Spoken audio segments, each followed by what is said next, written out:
东西都放好了吗？快点儿，你们都利索点儿。慢腾腾的，讨厌！快点儿，公主。公主，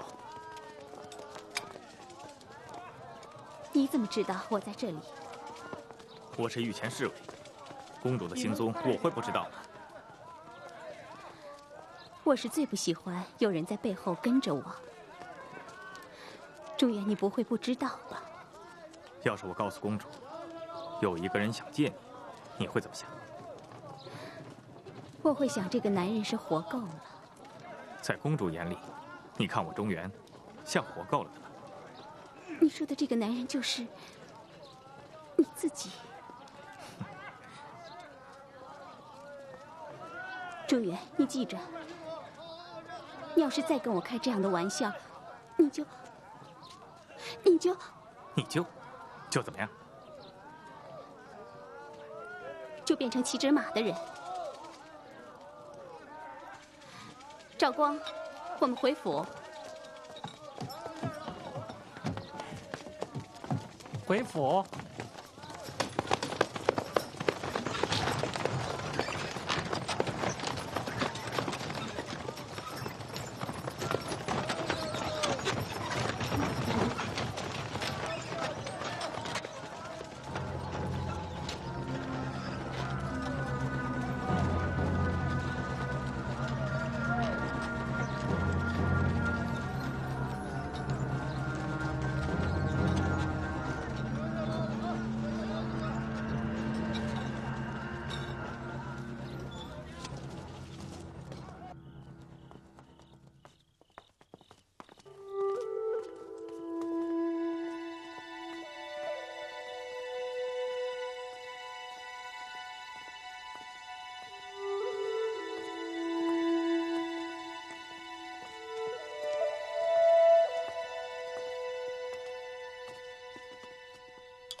身上已无烦疹，可以进灵堂了。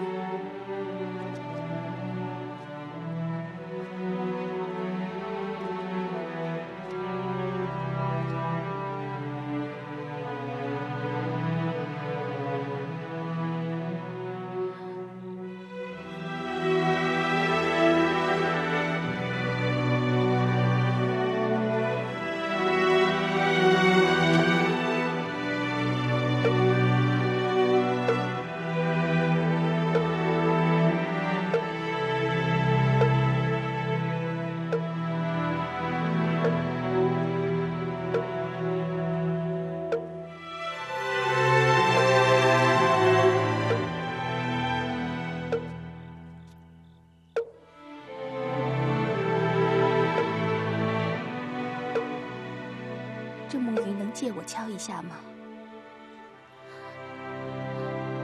兔儿，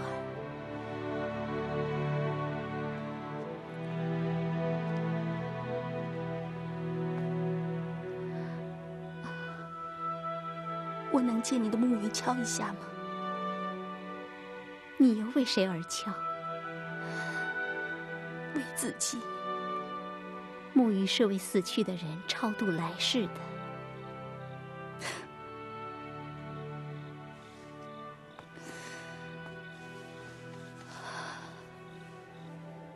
公主难道看不出来，兔儿已经死了？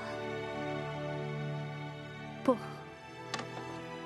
死去的人该是公主我。自从驸马在花烛之夜猝然去世，我的心就已经是一眼枯井了。爷爷在这灵堂上为驸马守灵，从此不再脱下这一身的白衣，在孤灯冷烛之下，靠着声声木鱼来数点岁月年华，而且还不知何年才是尽头。这般活着如同死人。不，我兔儿不比公主更惨吗？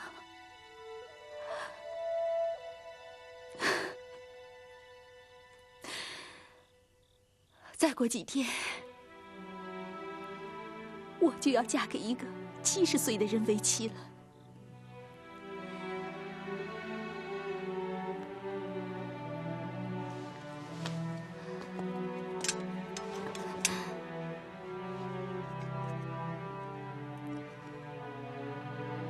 我上轿之时，就是死去之日。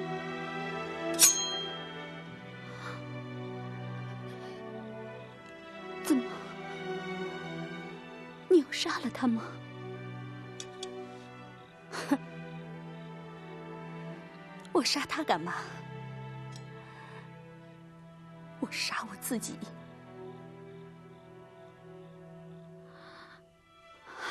我真的没有想到，你父亲瑞王，身为一朝武臣，镇得住几千里边关，却留不住自己的一个女儿。他明知逼你嫁给70岁的哈里达将军是毁了你的前程，可仍那么固执，非要把你逼进花轿。他怎么就没有一点妇女的骨肉之情呢？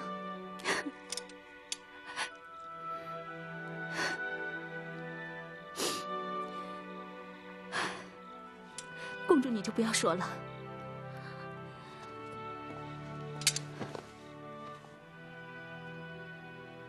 我今晚到你这儿来，就想瞧瞧你的沐浴，瞧瞧我的来世。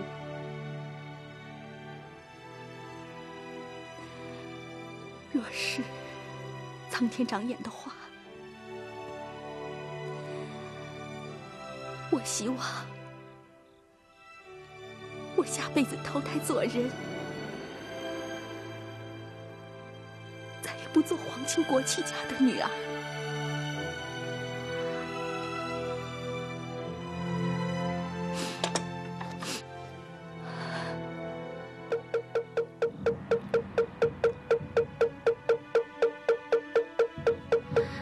兔儿，你借我的木锤一用，那我能借你的短刀一用吗？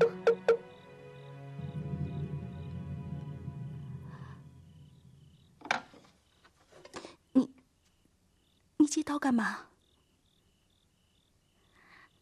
借我便知。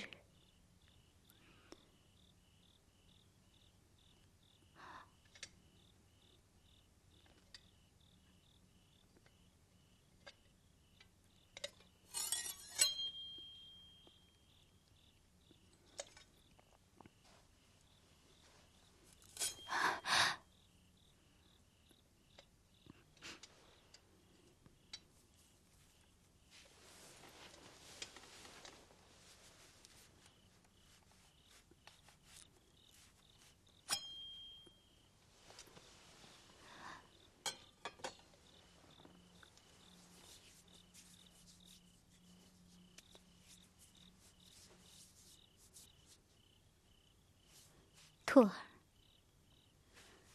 我要是将这束搅在一起的头发烧了，你知道是什么意思吗？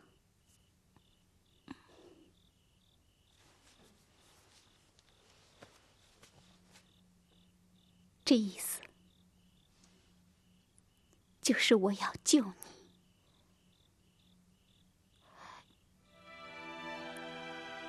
救我？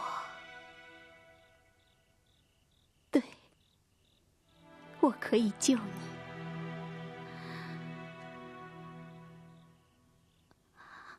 我永宁公主已经落到了以木鱼相伴终生的地步，不能再看着你跟我一样，我一定要救你。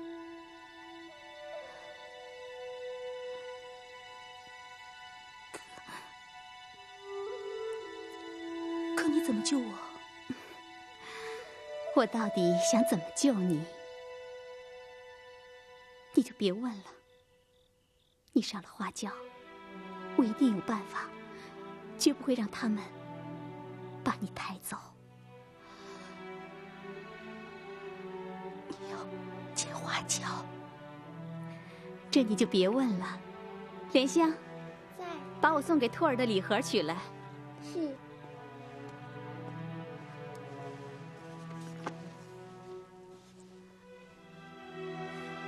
兔儿，你把这只盒子带去吧。这也算是我永宁送你的一份嫁礼。嫁礼。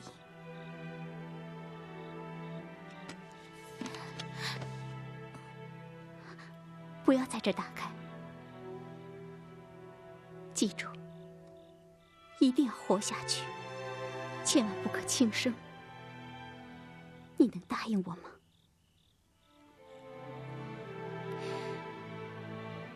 公主姐姐能救我，我还会轻生吗？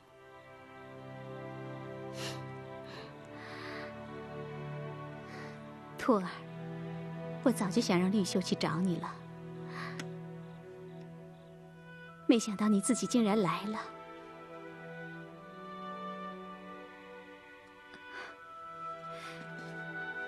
你现在就离开吧，你要记住我刚才对你说的话，千万不可走漏半点风声。公主，请放心，我兔儿不是个没心肝的人。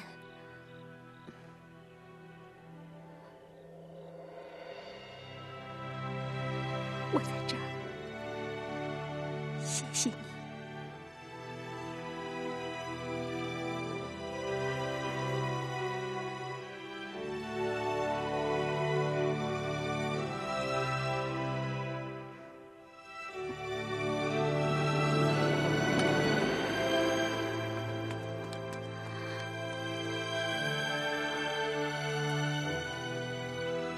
我要是救了兔儿，他就要过一段以江湖为伴的日子。我担心他的脾性，难免要惹祸的。公主与他好好说说，或许会让他明白事理的。他可不是个见好就收的人呢。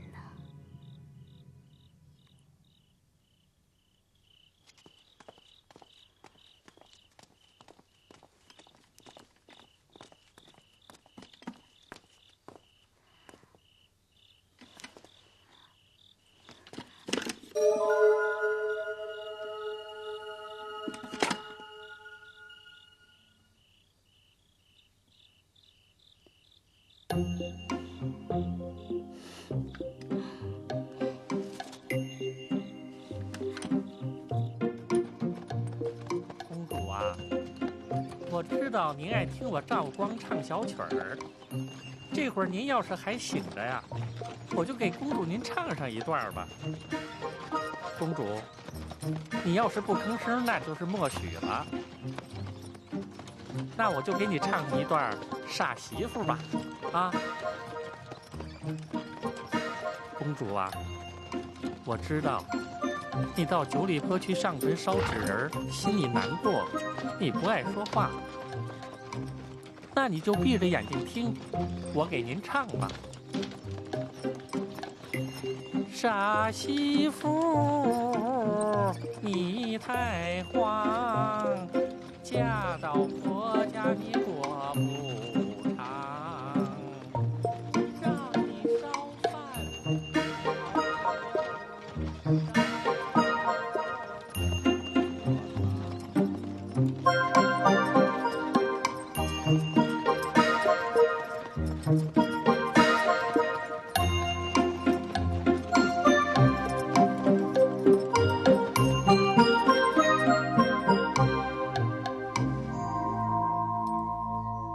是你，镜子。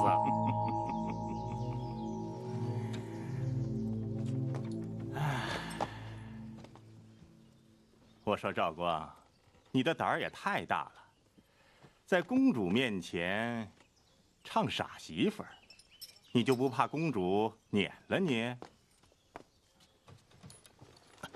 你先告诉我，你是怎么把公主给弄下车的呀？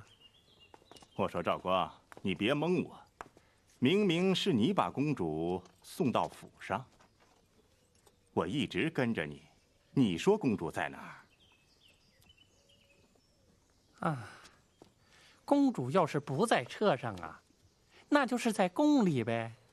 我说赵光，你要想见我镜子，你何必弄辆空车来引我？你多吃几个萝卜，打几个臭嗝，我就会来到你身边。我说镜子，你恐怕还不知道吧？冯公公啊，已经把你的名字写在棺材上去了。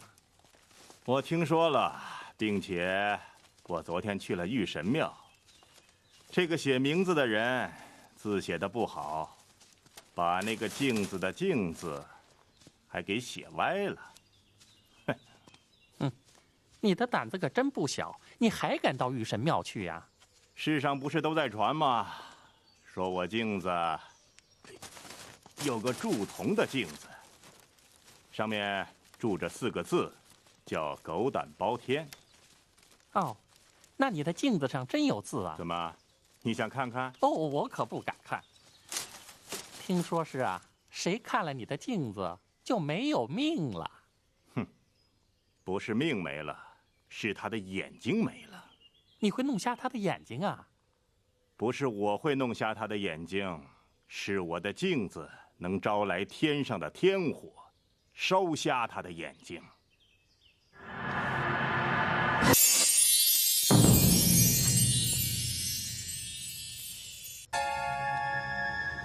哦，好可怕！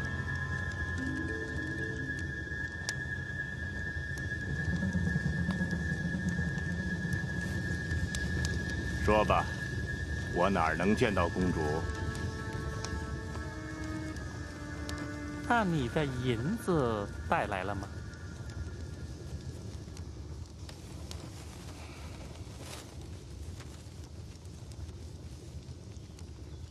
这3000两银票，一张不少。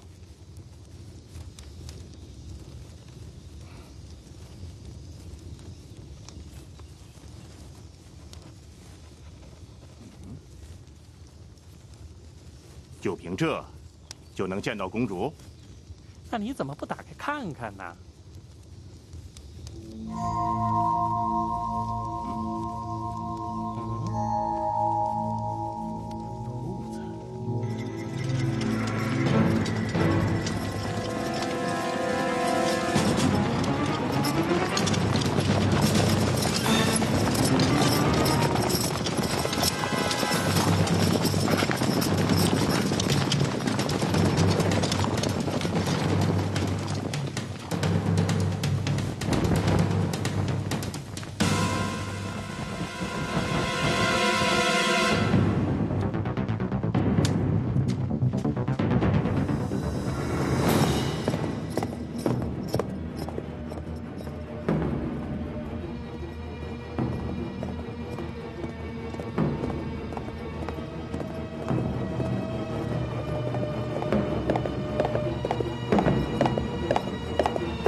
来人呐！在。传兵部尚书梁梦龙。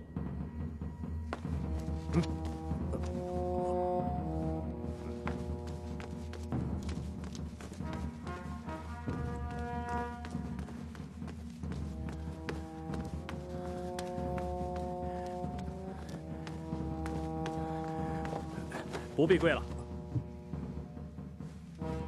谢皇上。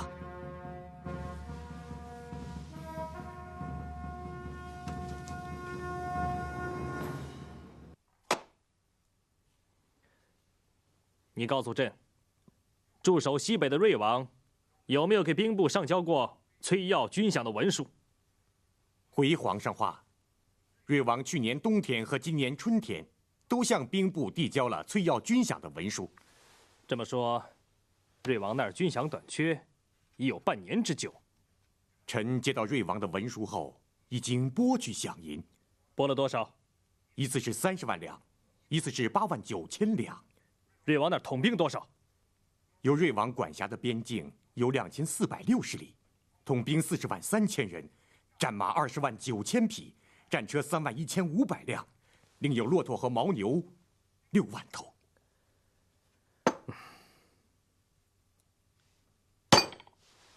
这么说，瑞王的官兵在半年之内所发的俸银还不到1两银子。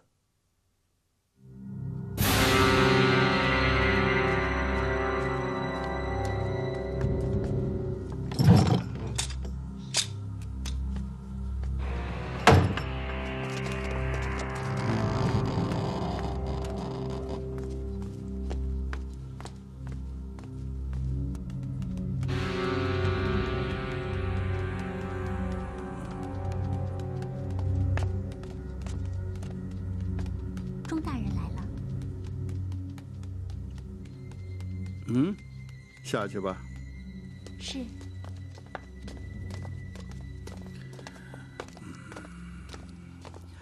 房公公，起来吧。钟雅，你见过多少死人？记不清了。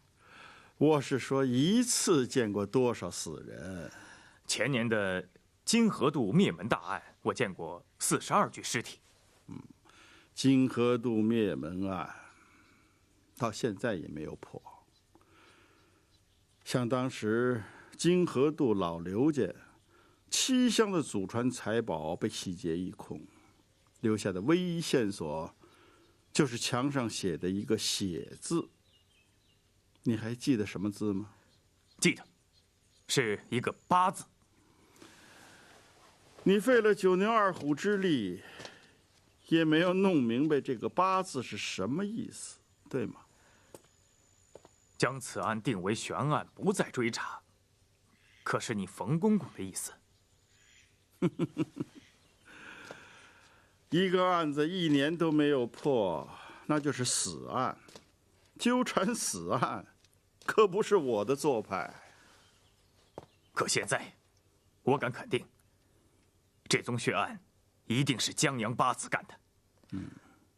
他们写下的这个8字，其实就是他们第一次打出了江洋8字的旗号，只不过当初无人知道这个字的含义罢了。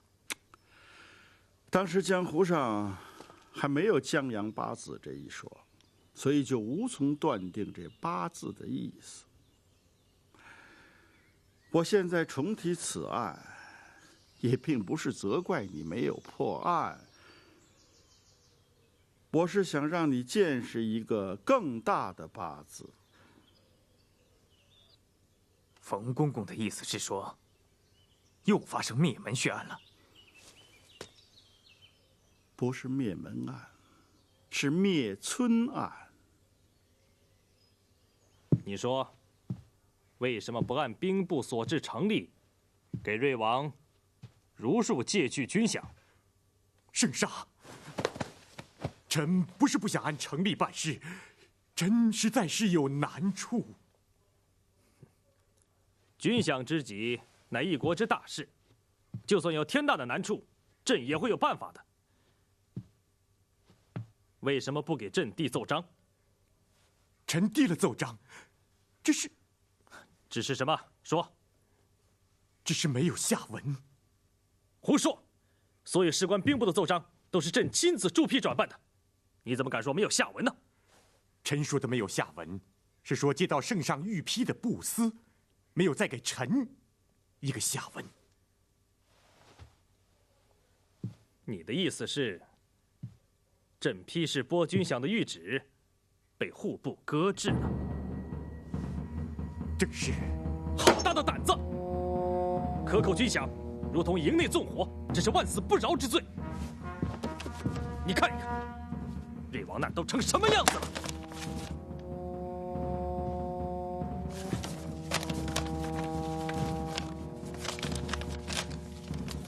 陛下洪恩如日，将士于杀害之中而翘望，圣上仁爱如月，兵勇于荒泽之上而泪堪。久旱盛焉，甘霖何日可等？长戟待毙，响银几时能来？生为沙场之士，死为家国之鬼。碧血浸于丘陇而无憾，白骨碎于马蹄而不悔。唯不甘创倒毙于冷灶寒锅之前，闭目于残戈破帐之下。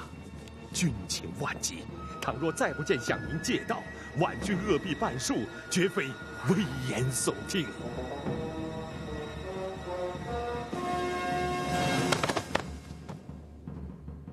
来人呐！在。传令下去，命户部大小官员，半个时辰之内，在宫外跪齐，再传禁卫刀斧手20人，随时奉命行刑。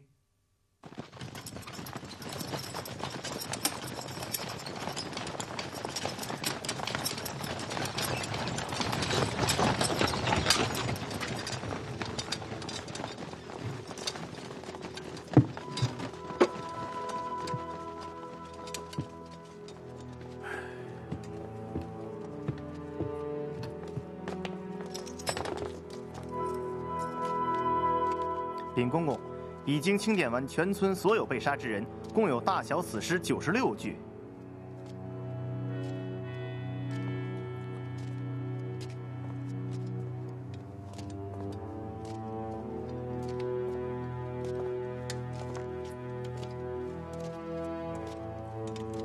哎呀，连井水也染红了，下井捞过吗？没有。还不赶快派人下去捞捞看看？是。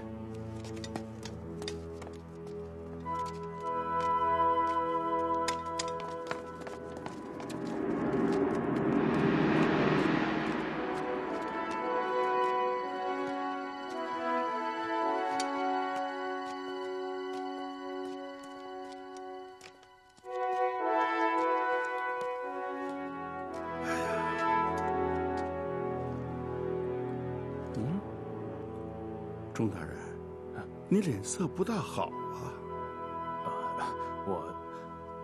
我晕血。哦，晕血的男人都是心慈手软的人。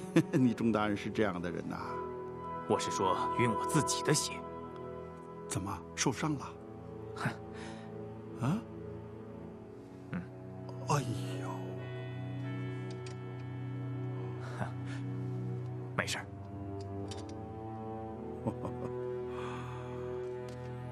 哎呀，你现在该明白了吧？我刚才为什么问你一次见过多少死人呢？你想让我明白的另一层意思是说，我会不断的见到死人，而且会越来越多。就是这个意思。你看，这不井里又捞上来一个。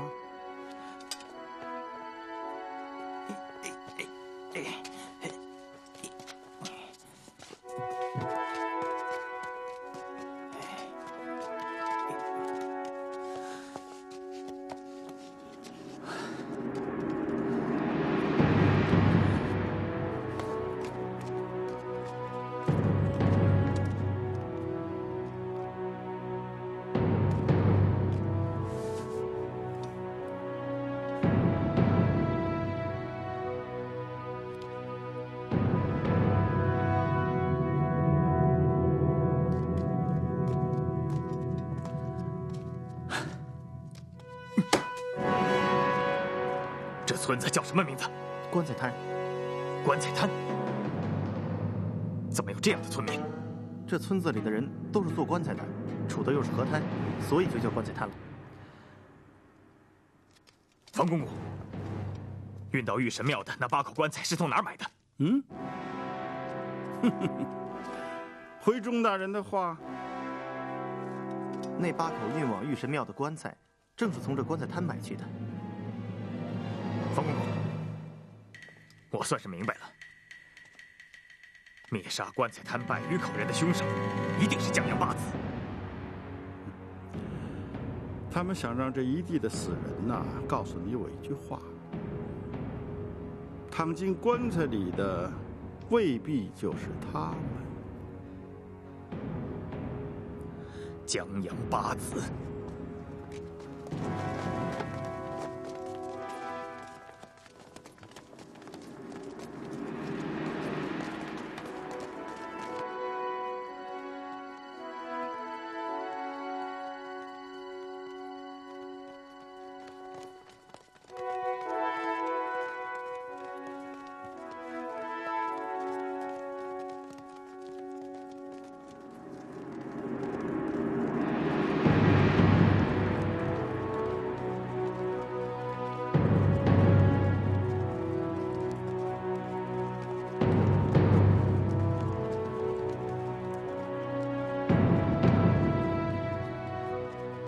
户部尚书冷天星到了吗？臣在。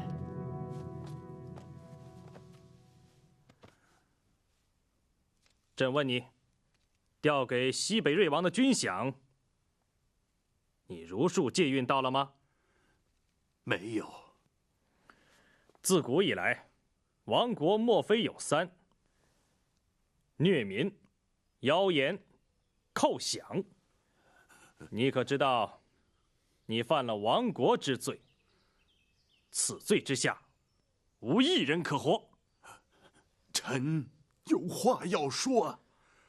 哼，刑刀已经架起来了，你说的再多，也是枉然了。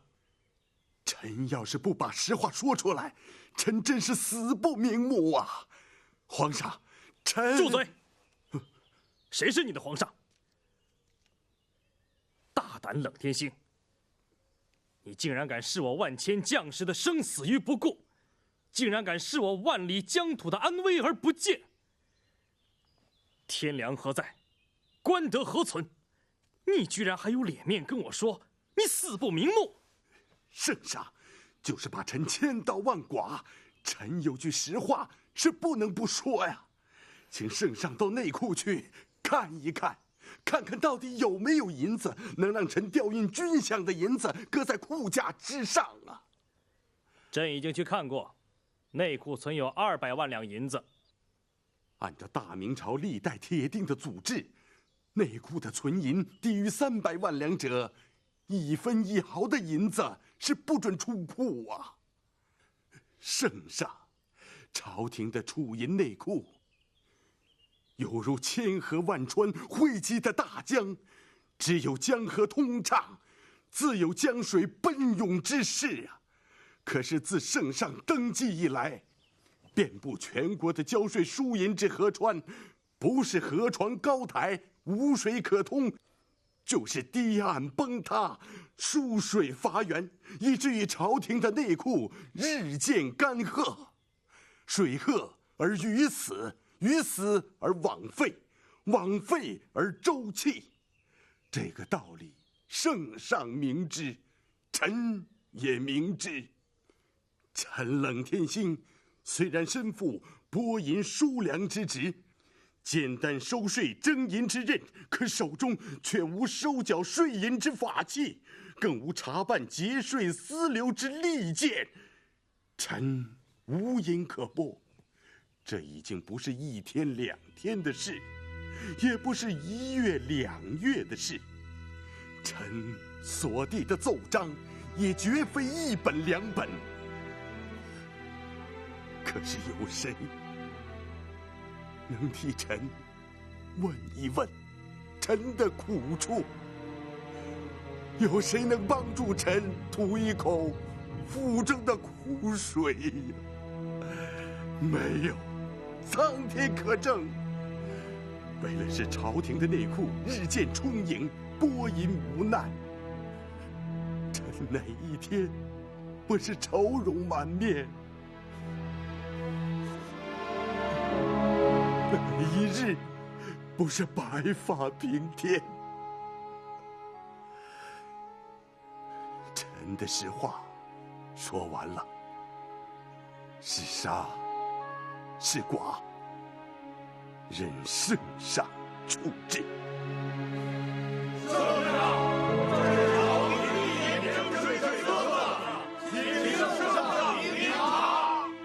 皇上，冷天星所说之情还没有核实啊。此时若动了斩情，这满朝文武更没有人敢说话了。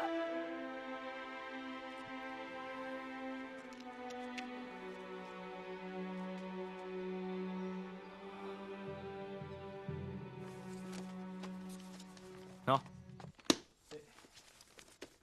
这个。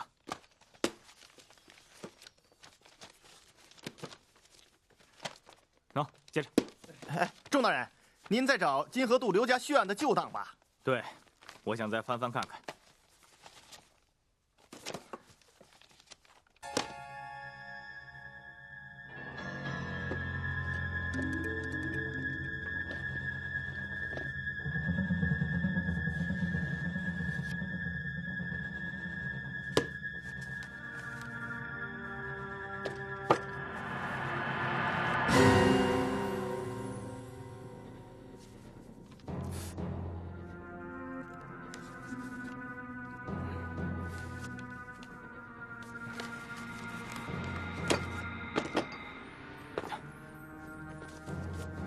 三子，哎，会剥皮吗？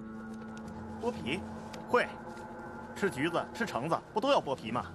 哼，我说的是剥人皮。剥人皮？钟大人，您别吓唬我呀！这剥人皮的事儿，只有阎王爷才会。青州剥皮的案子，没准就是阎王爷干的。这个案子现在还没破吧？没破。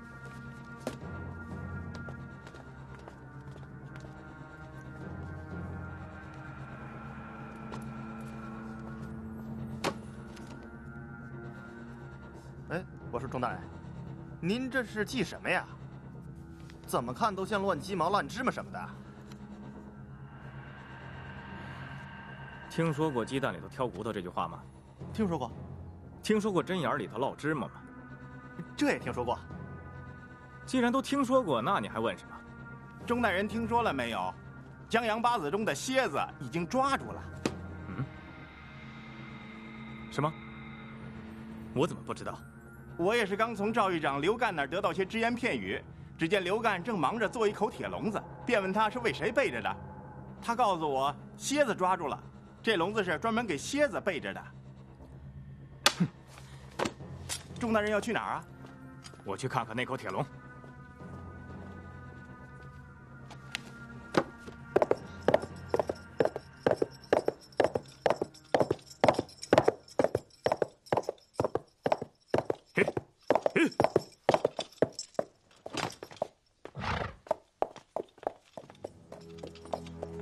冯公公，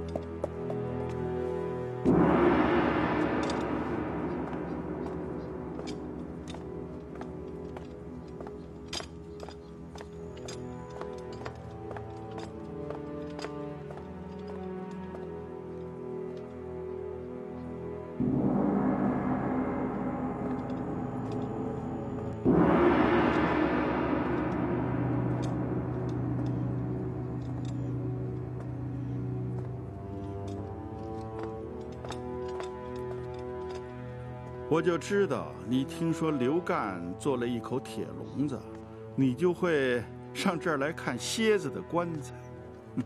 是的，如果真的捉住了蝎子的话，冯公公就一定会站在玉神庙的棺材旁，而且一定是蝎子的棺材旁。你真聪明。我的东厂有这么多高手，可是没有一个会想到我什么时候站在什么地方。你想到了。我能想到，是因为我想问问，这个站在蝎子棺材旁的人，为什么不把捉住蝎子的消息亲口告诉我，而假装让宫房的官员偶然得知，用最漫不经心的口气将这件事说给我听？那是为了让你不漫不经心。告诉我，蝎子是怎么抓住的？我要是借用你白天说的话，鸡毛里挑骨头，针眼里头烙芝麻，你不介意吧？冯公公的耳目果然厉害。如果我告诉你，蝎子不是捉住的，是自己送上门来的，你信吗？我信。因为主动送上门来的东西，往往有3种理由：第一，这样东西不值钱；第二，这件东西非常值钱；第三，这件东西是为了让另一件东西更加值钱。蝎子完全有可能沾上其中的一个理由。你说他沾上了哪一个理由啊？我看见了那样东西，我才会知道。你会看见的，如果不出意外。啊？这么说，这8口棺材当中，第1口打开的，一定是蝎子的棺材了。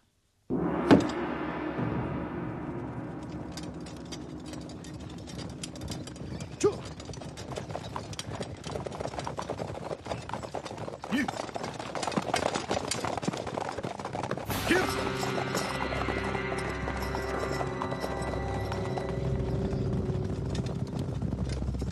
保护好囚车！